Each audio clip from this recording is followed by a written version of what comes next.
விபத்தில் பாதிக்கப்பட்ட சென்னை தியாகராய நகர் சென்னை சில்க்ஸ் கட்டடத்தை இடிக்கும் பணியில் அவ்வப்போது சிக்கல் ஏற்படுகிறது. இன்றும் பணி நீடிக்க உள்ள நிலையில் அது குறித்த விவரங்களை செய்தியாளர் ஆனந்தனிடம் கேட்கலாம்.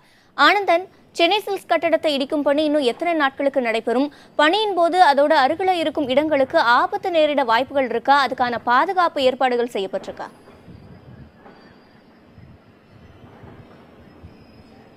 கட்டிடத்தில் தீ விபத்து ஏற்பட்டு 36 மணி நேரத்திற்கு முன்பாக தீயினை கட்டுக்குள் கொண்டு வரப்பட்டது. அதன் பிறகு கட்டிடத்தினுடைய உறுதித்தன்மை இழந்ததாக அறிவிக்கப்பட்டு கட்டிடத்தை இடிக்கும் பணி தொடர்ந்து நடைபெற்று வருகிறது. கிட்டத்தட்ட 7 நாட்களாக இந்த பணி தொடர்ந்து நடைபெற்று வருகிறது.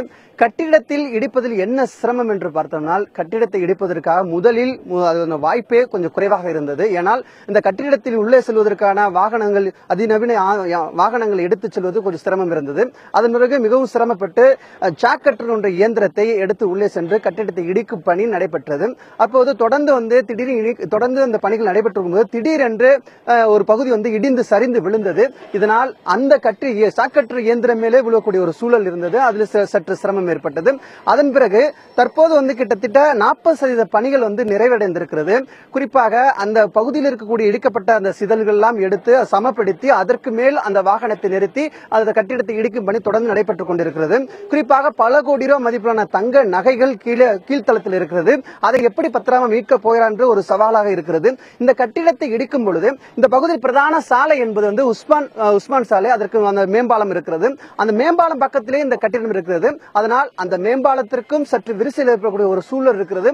அது போன்ற பிரச்சனைகள் எழக்கூடாத வகையில் தற்போது கட்டிடத்தை இடிக்கும் பணிகள் சிறப்பாக இருக்க வேண்டும். இனிமேல் கட்டிடத்தை இடிக்கும் பொழுது வாகனத்தில் விழாமல் அந்த இடிக்கக்கூடிய அந்த சிதைவுகள் விழாமல் இருப்பதற்கான ஏற்பாடுகள் என்ன செய்ய வேண்டும் என்பதற்காக ஆலோசிப்பதற்காக கட்டிடத்தை இடிக்கக்கூடிய தனியார் நிறுவனத்திடமும் சென்னை பெருநகர மாநகராட்சி அதிகாரிகள் பொதுப்பணித்துறை அதிகாரிகள் என கலந்து ஆலோசிக்கப்பட்டு தற்போது இடிக்கும் பணி தொடர்ந்து 7வது நாளாக நடைபெற்றுக் கொண்டிருக்கிறது.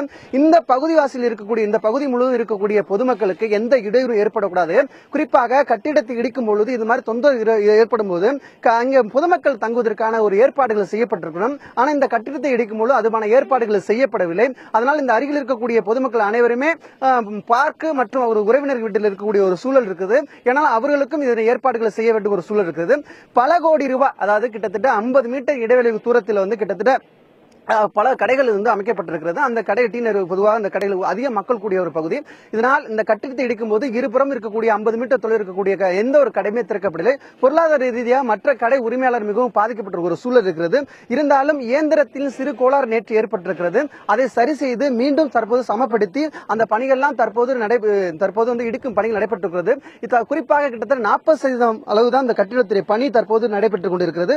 மேலும் இதை இடிப்பதற்கு இன்னும் ஒரு வார காலம் ஆகும் என எதிர்பார்க்கப்படுகிறது. சிவரஞ்சினி.